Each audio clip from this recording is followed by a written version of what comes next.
up. Are you afraid of heights yourself? I am. I totally am. It's yes, it's very easy for me to empathize with the with the core of the movie. I think we all are, more or less to some degree, right? It's a very human element that we have, I think, of just that idea. Like so it's really like playing into something I know well, if I'm being honest.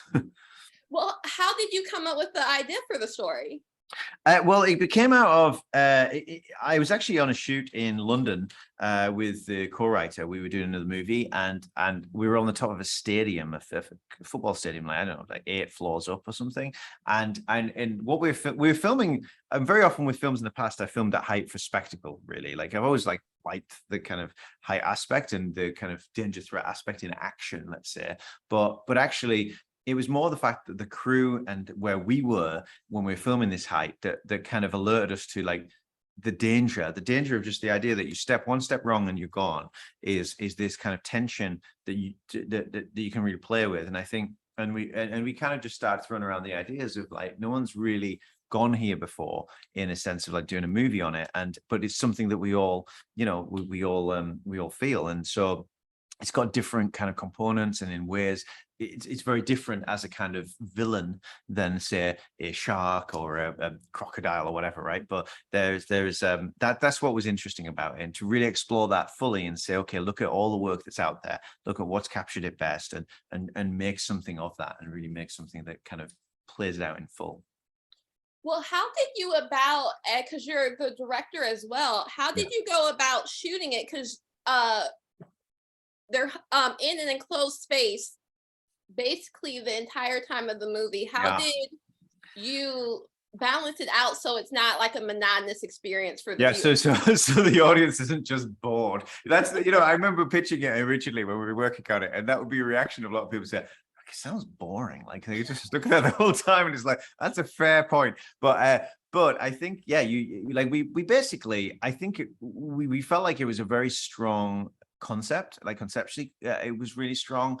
And when we started exploring what could happen, mainly by role playing it out ourselves in my yard, we kind of felt like, actually, when you think about it, when you think if this is the problem, this is the thing they have to get over or down, or however you want to put it, it's like, how, if your life depends on it, would you do it, and what we can form from that. And it was a really interesting process creatively. Like the cheat on writing it and breaking the story, of course, is that you have weeks to work through that and come up with those ideas.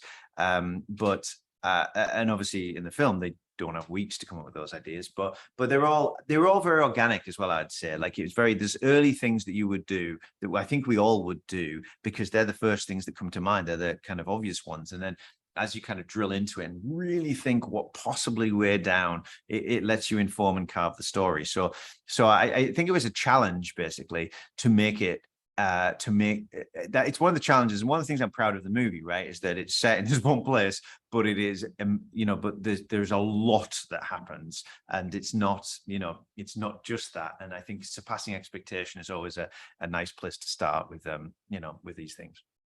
You mentioned before, excuse me, that you kind of played this out in your backyard. I noticed with the movie as well that like no scene is wasted.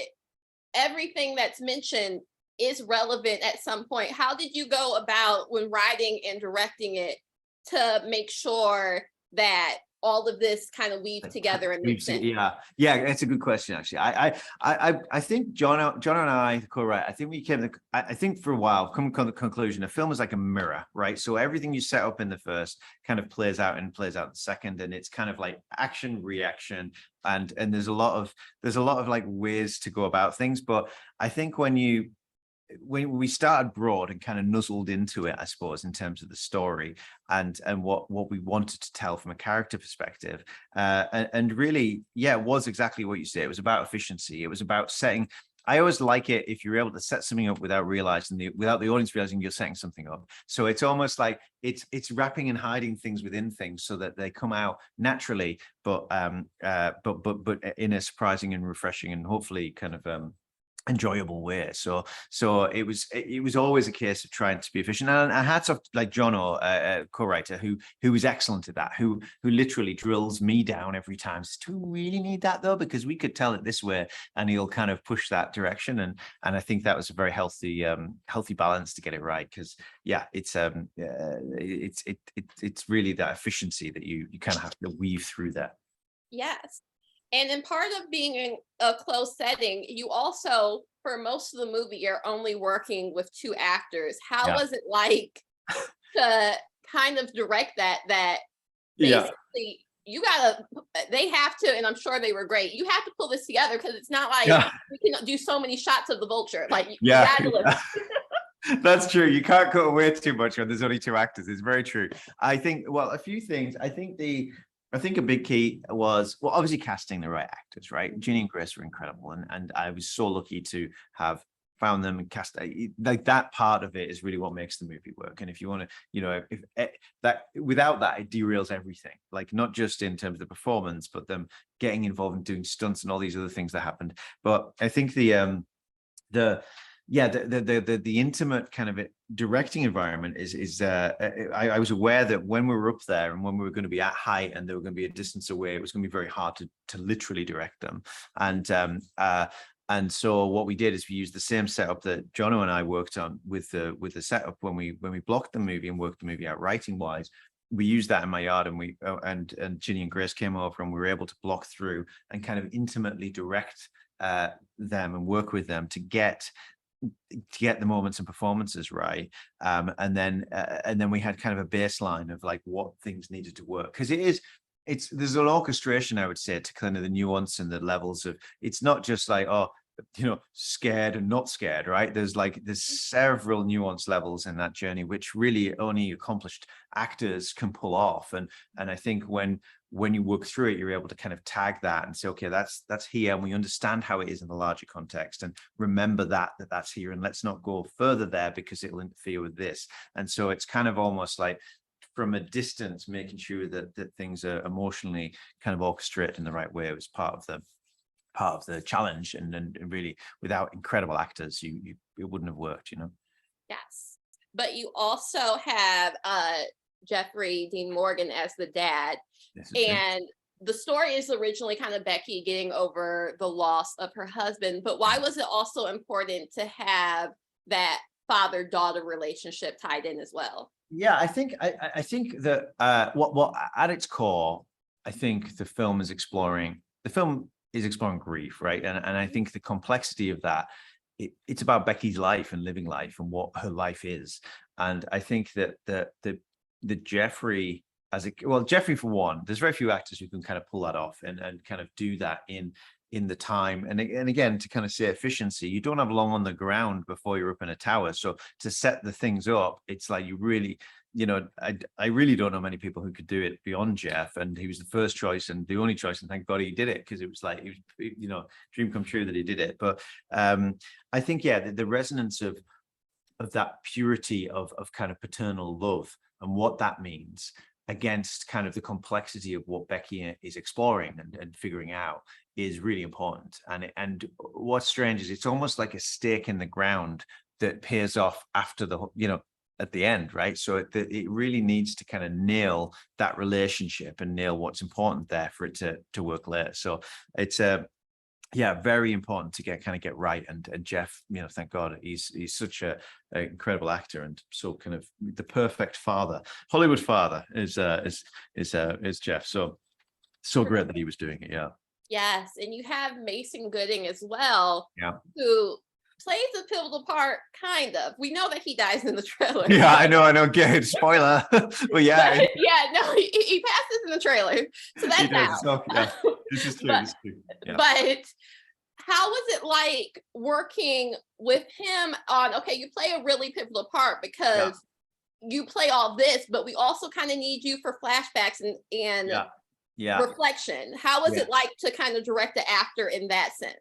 Well, again, I think Mason and Jeff, they have two difficult parts, right? Where they have to have this, like say, very impactful, pivotal roles that have to have a longer lasting impact than just the scene they're in. And you know, and to try and find a way to tell that story without, because one of the things, like from a tension point of view, was very much like to not cut away from the girls on the tower, to not let the audience release the tension. Because for me, you're released of the tension if you leave the tower. So once they're up there. So telling the story up there means that, you know, it limits you and contains you into those challenges. But I think, yeah, they both had these long running threads that had to play off screen as much as kind of planted on screen. And Mason, like, just meeting Mason, like, I think you know, wonderful guy, and then like I met a few people and he just shone to me. Like I could see Grace falling in love with Mason, you know, like the characters being love and having, you know, he's a very charismatic, excellent actor, and really wonderful human being. And I think he and it wanted that to come across, right? So that the story is as pure and straight as you can have it for what it needs to lift and take you through. Yes. And you were saying that the actors were up high. I'm guessing not as high as the tower in the movie. How up high were they with when you guys were filming? Yeah, well, we did actually. So we were up. So how we did it in the end was we basically got the guys who built the original tower out in Arizona that it's based from.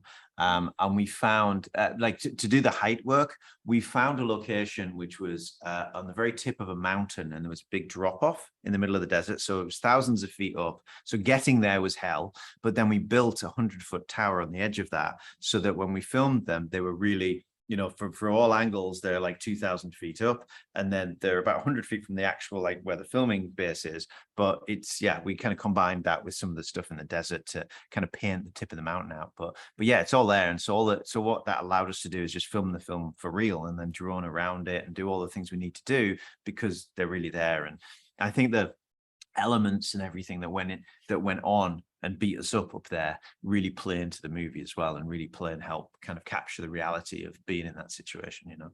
Yeah, because the actors definitely go through physical changes as well, because when you're dehydrated and you're in the sun of Arizona for I think maybe 3 days, you're not going to like look your best. Yeah, that's and again, like, great actors that embrace that, right? I was, you know, it's not glamorous when you've been baking in the sun for 3 days with no water, right? So I think there's an element of just of finding the right people to play those parts, because I know that, you know, it's almost like letting go of being self-conscious about it and just kind of really embodying the part and what's needed. And they just did that so well. It was incredible. It was, you know, it was so brilliant. Yes. And Fall is kind of a bit of an action movie, and most action movies have villains. How was it like that the quote unquote kind of villain of the movie is a vulture just being Yeah, that's the problem. No, the hardest bit was the vultures for sure. Like, trying to direct vultures, I wouldn't recommend it. Very difficult. Like, the guys who brought them in were great, but it was very hard to work with vultures and work with real animals, especially again on the top of a mountain. Just adds an extra layer of complexity.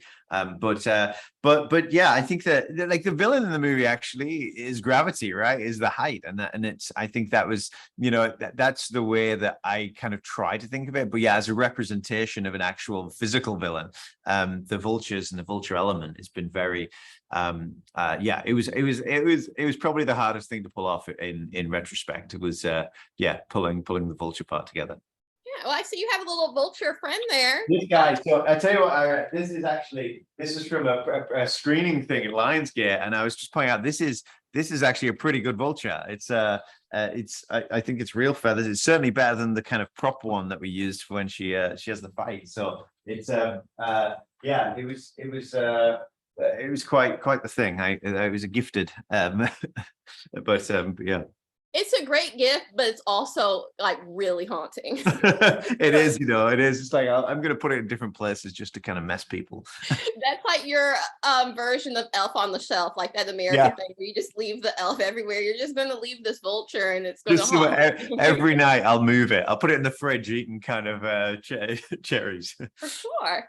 So have you seen any audience reactions to the movie yet during screenings or testing? Yeah, it's been incredible, actually. It's been really incredible. It's definitely the most, like it's very interactive. I think it really kind of, and I think the roller coaster analogy is the best one, right? It takes you on that ride, and I think you can feel it with the audience, right? And for me, it amplifies it. So I'm always very much like, try and see on the biggest screen you possibly can with the most people you possibly can, because it really accentuates and amplifies it when you're along with people, and people screaming and whatnot is great to see. It's very, very satisfying. There were several moments I was just like, wow, okay. Like, and then there obviously is a moment that I'm just like, what? That I'm like, can you actually just go back? And just, I'm all yeah. But how was it like to also shoot on IMAX? No, it's great. It was great. It was like you looked at it differently, and we looked at it changes the way you film it, and it's much more. You end up filming a lot wider essentially, and filming it in a different kind of way. But it was great. And look, the DP cinematographer McGregor, he did, and from a cinematography point of view, did an incredible job in kind of forcing out, doing it for real, doing it in these great locations, doing it on IMAX size, and it's like, and that affected the visuals, but then equally like the sound departments, in terms of Dave Barber and Alex Joseph and the whole team over at Juniper, did this incredible kind of soundscape that immerses you and really makes it, brings everything to life, I would say. So I think I was very lucky just to have really good people really kind of like hitting an A game on something that they loved, and that is what's brought it together. So it's been very much a team effort of everyone doing a great job is the thing. Yeah.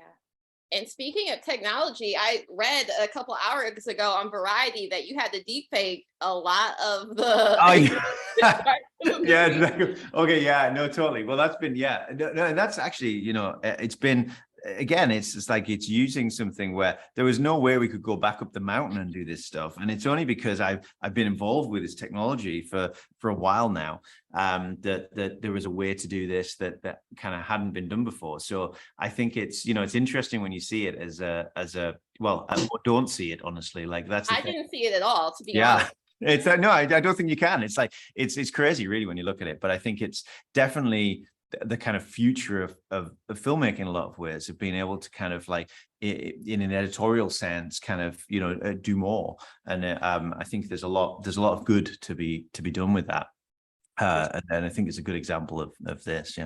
Yes.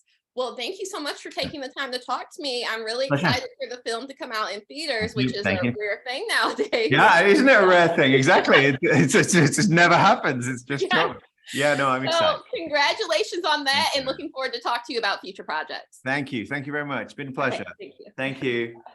Cheers. Bye-bye.